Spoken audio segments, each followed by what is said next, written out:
Interesting. Another interesting one.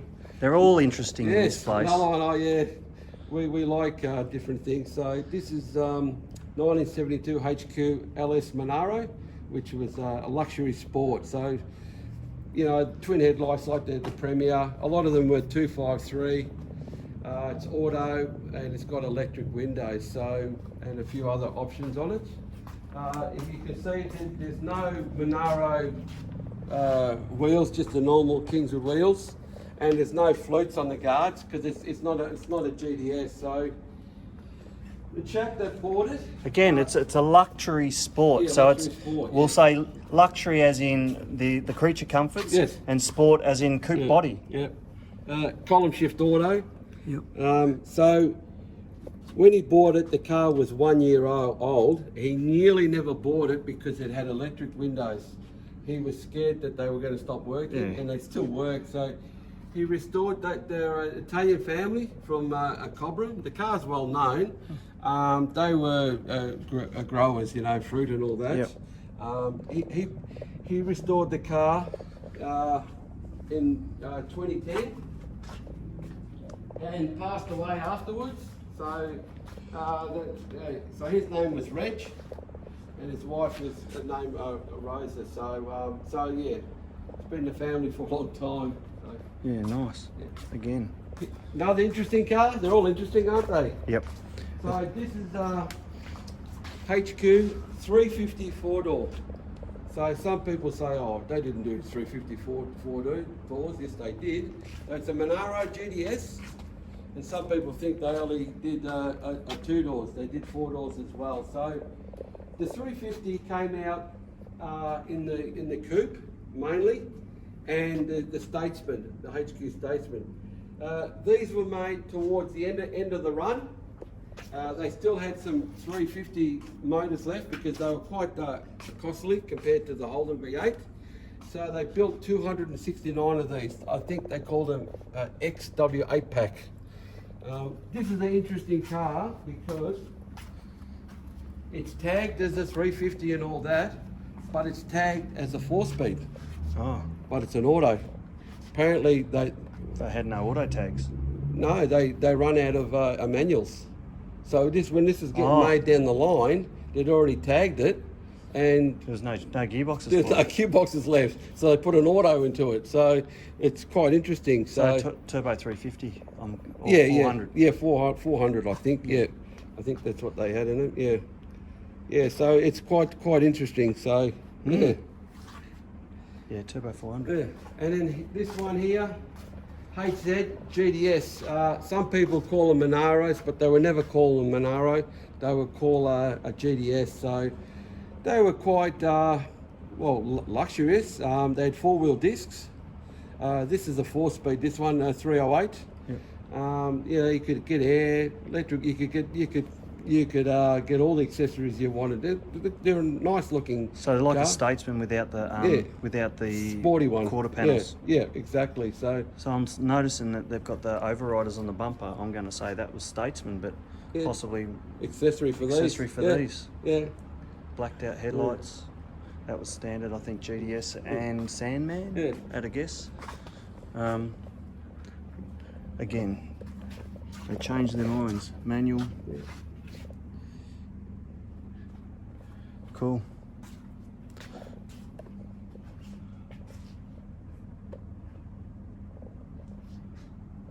Back seat looks like the cats were getting up on it. Right? Oh yeah.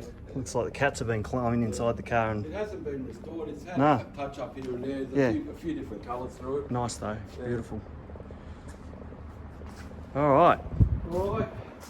Look, now we'll come into there's a Brocky. There's the old girl. Yeah. The old Austin. Austin. Yeah. A30. There's a Brocky. There's a when Commodore in 1979 when they won the Repco Reliability Challenge. Global technology, independent rear suspension.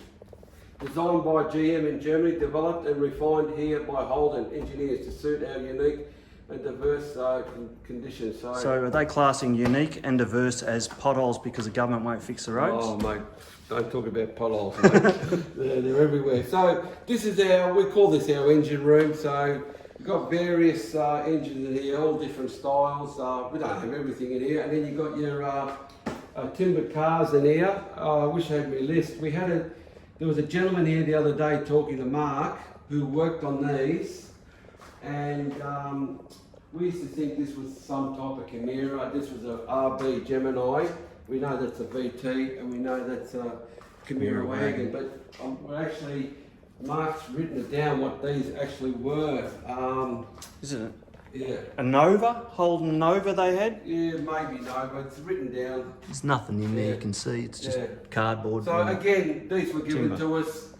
If we didn't accept them, they would have been all destroyed like everything else. Mm-hmm. So this is a VT. They call this a seating butt. So they take all dimensions and all that, and you can see the models in there, you know, for leg room and all that stuff. So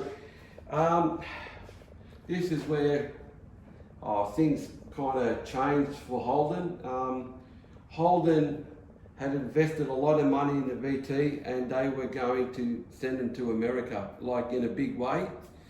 So I believe, I'm not sure on the figure, but Holden invested already $50 million or something, and the union in America pulled the pin on it.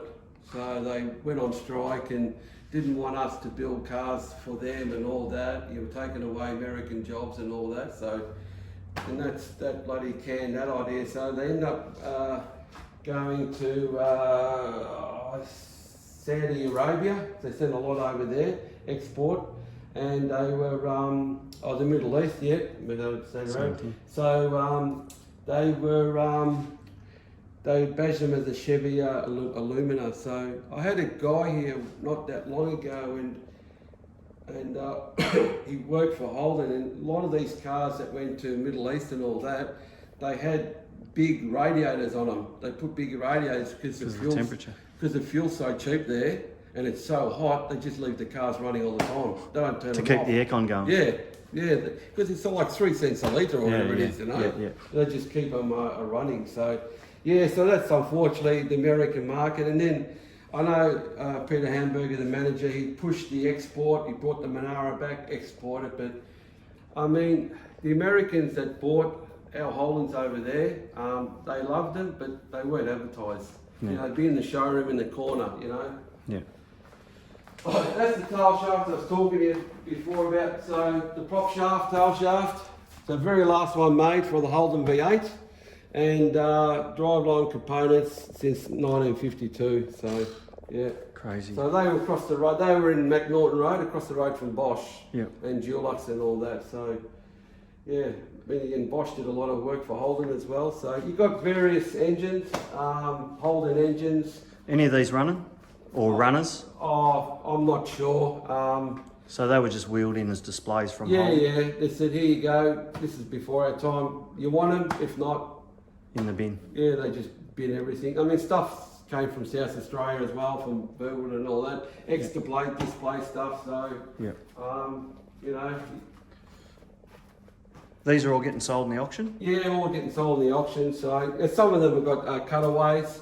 Some of them are complete motors, like this one, you know. It's an LS1 or something, isn't it? LS1, so it's all new stuff in it.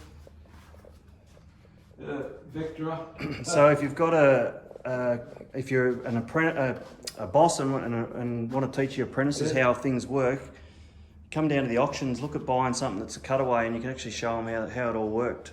But then again, some of the stuff today is not like this, especially if we're going down this electric car path. None of these components are any good. So this is a little beauty. This is a Holden 5000 V8. So yeah, so that was the 5 litre race pack, I suppose, or whatever they had on the induction system was different. So you've got a few transmissions. So you've got a turbo hydromatic 350.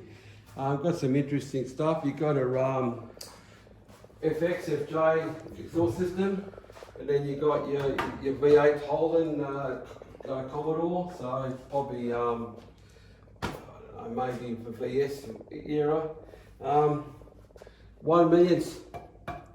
With that, 1 millionth. Trimatic. Trimatic, yeah. V8 Trimatic. Yeah. Number 1. The first Holden 6-cylinder Trimatic. Yeah. Be going to be behind 69 would be a HK. Yeah. Maybe HT actually. I think HK was Power Glide. So this looks like a That's a 5 litre. the old 5 litre. Yeah. And then here you've got an Ecotec V6 with a supercharger.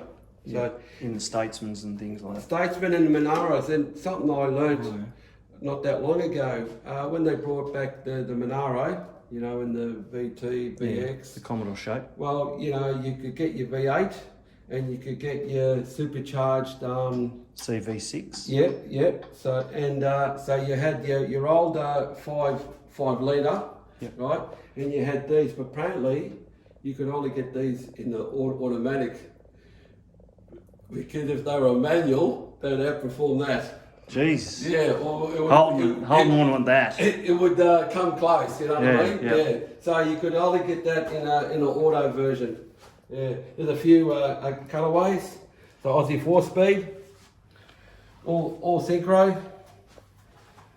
And then here you've got your EH, The early HDHR, HK, early HK. Yep. And then you know about the HK, so they were crash box. And I think it's a HK or HT, but HT early ones had crash box too, but you could get an upgrade, cost you $20 at the time for all synchro box. Yeah, right. And how many Extra people- $20 to go for an all synchro. Yeah. Good. Yeah. But they're twice the size of gearbox too. Yeah. The old 308. Yeah. Yeah. So, yeah. That's got the VL, twin throttle body on Yeah, it. so that'll be out of a VL. Yep. Yeah. And it's got the injectors there. Yeah. This is the very 308, one of the early ones. Yep. Again, cutaway engine. Unreal. Gotta love the engine room. Yeah, it's good, isn't it? Yeah. Yeah, we tied it all up. It was a bit of a brothel in here when we took over. This thing had blankets all over it, and the previous owner said, "Oh, don't worry about that. I'm going to take it home and burn it." I said, "No, don't do that." It was all falling apart. We kind of fixed it up a bit. So, yeah. You got to try and keep history. Oh, we've got a few Chimera engines here. So the J-Car series. So they were a world engine. So they went in not just Holdens, a whole lot of different makes as well. Daewoo? Yeah, Daewoo and all that. When I worked at Bosch, we were making the distributors. They called it the J-Car line, and it was flat out all the time. So, and here we have the 1 millionth one here, right here. That's the 1 millionth. They actually made a million of them. Yeah, or Bloody more, hell, who'd have thought? Yeah. So 4-cylinder, family 2 engine. Yep. Now we're going to get to an interesting car soon that's Yes. has got one of these in it.